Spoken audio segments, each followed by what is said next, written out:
मैं सुनील कुमार पाल, महिला महाशक्ति दिल्ली प्रदेश अध्यक्ष। इस वक्त मैं महिला महाशक्ति के प्रमुख कार्यालय के ऑफिस में बैठा हुआ हूं, जहां पर हमारी महाराष्ट्र से आई मुख्य अतिथि के तौर पे कुसुम पांडे जी हमारे साथ में उपस्थित हैं। तो सबसे पहले मैं अपनी पूरी महिला महाशक्ति के दिल्ली प्रदेश की टीम की तरफ से, अपने वरिष्ठों की तरफ से, अपनी राष्ट्रीय अध्यक्षा संस्थापक की तरफ से एवं सभी साथियों की तरफ से आपका दिल्ली आगमन पे बहुत बहुत हार्दिक स्वागत एवं अभिनंदन करता हूँ। और मैं आपसे जानना चाहूँगा कि इससे पहले आप महिला शक्ति के अंदर भी राष्ट्रीय अध्यक्षा के पद पे थी, वहाँ पे भी आपने काम किया। इस बारे में कुछ बता सकती हैं कि वहाँ पे क्या था, किस तरीके का था? जी, जय माता दी। और मैं महिला शक्ति के सारे पदाधिकारियों को, महिला महाशक्ति के सारे पदाधिकारियों को नमन करती हूँ। और मुंबई से दिल्ली आकर के मुझे बहुत ही अच्छा लगा। और सारा सामूहिक विवाह जैसा ये मानकर चलिए, महिला महाशक्ति ने जो करके दिखाया, बोलना और करना दोनों में बहुत जमीन आसमान का अंतर होता है। और हम ये कहेंगे कि कोई भी चीज बोलो नहीं, करके दिखाओ। और महिला महाशक्ति का अगर नाम लिया जाए तो झूठा, फरेबी और जो जमीन पे भी नहीं खड़े होने लायक, उसको अगर बताया जाए कि मैं राष्ट्रीय अध्यक्ष और अध्यक्षा, ये गलत है। कोई भी पद करने से पहले सबसे पहले मैं यही सबसे बोलूंगी कि पहले करके दिखाओ समाज को कि हम क्या हैं, फिर उसके बाद में उस चीज का बोलना चाहिए। और लोगों को गुमराह करना और ये सब गलत है।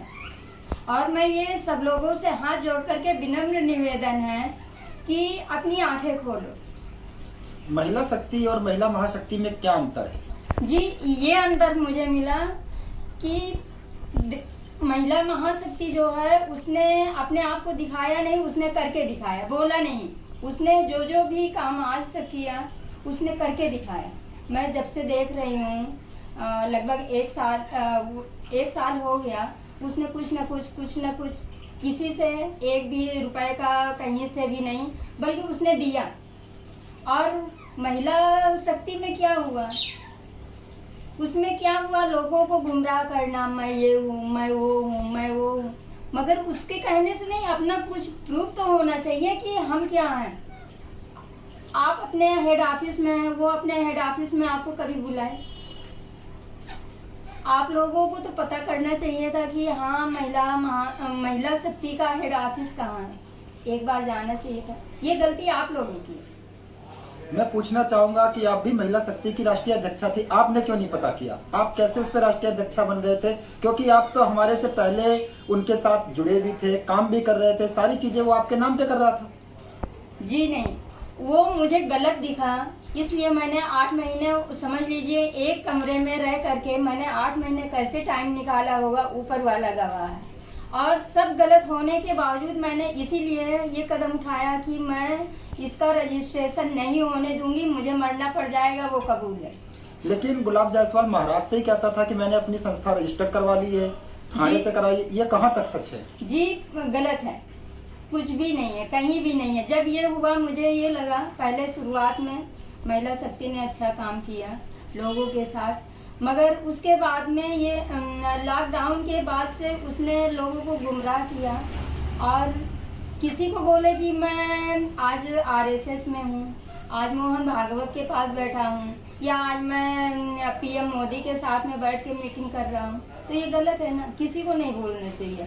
उस महिला शक्ति के बैनर पे हमारे माननीय मुख्यमंत्री श्री नरेंद्र मोदी जी की फोटो लगी थी, ये कहाँ तक सच है?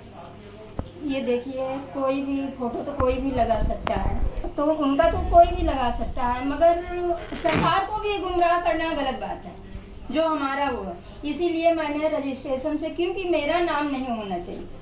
उसके बाद में कोई भी कुछ भी करे, हमारी लड़ाई वहां तक सिर्फ थी कि हमारा जो रजिस्ट्रेशन का पेपर तैयार हो रहा था, मुझे उससे हटना था। और उसके बाद में क्या हुआ, आप लोग भी जानते हो, उसका कहीं तो कहीं इसका तो यहाँ पे महिला शक्ति में हमारे माननीय प्रधानमंत्री जी का कोई रोल नहीं है उसमें, आप यही कहना चाहेंगे? कुछ भी नहीं, कुछ भी नहीं, माने कुछ भी नहीं। अभी आपने कहा कि 8 महीने आपने झेले, तो मुझे बता सकते हैं कि उस 8 महीने में आपके साथ कहाँ क्या बीती और उस बीच में ये दोनों कहाँ थे? 8 महीने में ये लोग मेरे घर में थे और मुझे घर के बाहर भी नहीं निकलने दिया जाता था कि मैं घर से अगर बाहर गई तो ये लोग मतलब मैं जाकर के किसी के मोबाइल से किसी को कांटेक्ट करके इनका पर्दाफाश कर दूंगी या इनके बारे में किसी को बता भी दूंगी। इन लोगों ने इसीलिए अगर मैं घर से बाहर निकलती थी तो मेरे साथ में दिव्यांशी या ये दोनों लोग साथ में जाते थे। ये दिव्यांशी कौन है? ये कुतिया की बेटी है। ये कुतिया कौन है, उसका कुछ नाम बता सकते हैं? ये मैं ज्यादा तो नहीं बोल सकती मगर राष्ट्रीय अध्यक्ष आपको, मगर जब मैं नींव ही नहीं तो राष्ट्रीय अध्यक्ष और अध्यक्षा कहाँ से आए, यही तो मैं आप लोगों से क्वेश्चन कर रही हूँ। अगर आप मुझसे क्वेश्चन करें, अगर नींव नहीं है जी, कुछ भी नहीं है जी, लेकिन जब लोग आए सब कुछ आए, लेकिन जो इन्होंने अपने आप को समाज में दिखाया वो इन्होंने यही दिखाया कि हम महिला शक्ति के राष्ट्रीय अध्यक्ष और राष्ट्रीय अध्यक्षा हैं। तो जब ये अपने आप को राष्ट्रीय अध्यक्षा बता रहे, तो इसकी जो सच्चाई है अगर आपके साथ हुई, क्योंकि इसका जो पहला शिकार बनी है वो आप बनी है जी, जहां तक हम जानते हैं कि अगर आप इनकी द्वारा प्रताड़ित की गई हैं तो वो क्या प्रताड़नाएं आपको मिली, किस तरीके से आप प्रताड़ित हुई, क्या क्या आपको इन्होंने तकलीफ दी, उस पर थोड़ा रोशनी डाल सकती हैं आप? जी मैं ये प्रताड़ित करूंगी, ठीक है जो भी, मगर ये हमारा कहने का मतलब जो मेरे साथ हुआ एक ठीक है, चलिए कोई बात नहीं है, मगर ये जो 29 राज्य को गुमराह किया जाना ये मुझसे नहीं मतलब बर्दाश्त हुआ। क्योंकि चलिए ठीक है, किसी का पैसा, कैसे लोग पैसा दे रहे हैं, कैसे अपना घर परिवार टाइम दे रहे हैं, सारा सब कुछ दे रहे हैं, और उस पैसे को आप लोग अय्यासी करो या अपना रोजी रोटी चलाइए, गलत है ना। वो उस लॉकडाउन में कैसे कैसे लोगों ने उस पे मैंने बोला भी, मैं मार भी खाई, इसलिए कि तुम क्यों ऐसा मतलब करते हो। मेरे मुंह में टेप भी लगाया गया कि अगर मैं बोलूंगी तो बोलने नहीं दिया जाएगा। ये किसने किया था आपके साथ? गुलाब जायसवाल ने, कुत्ते ने। तो उसके लिए आपने क्या आवाज उठाई उसके खिलाफ? उसके आवाज मैंने ये उठाया कि मैं जाकर के अब मैं बोलूंगी, मैं उससे यही कहती थी कि मुझे जाने दीजिए। उस कुत्ते ने कहा बाहर से पैसा आने दीजिए, कहीं से पैसा आता है तो, मगर मैंने ये कहा कि ये पैसा मुझे नहीं चाहिए, मुझे सिर्फ घर से बाहर जाने दे। मेरा मोबाइल, मेरा सिम, सारा सब कुछ इन लोगों ने ले करके कि अगर मैं बाहर अगर निकल गई तो ये संदीप और पूरे उसमें फैला देंगे कि ये सारा गलत है। संदीप कौन थे? ये कुतिया का हस्बैंड था। और उसके बाद में उसका तो मेरे सामने खड़े होने का भी मतलब वो नहीं था। मैं उसको सीधा सीधा बोलती थी कि अगर ऐसा प्रोग्राम तुमने मुंबई के अंदर कभी भी किया तो मैं स्टेज पे आकर के अगर चप्पल से तुमको न मारा तो मैं भी ब्राह्मण खानदान से नहीं पैदा हूँ।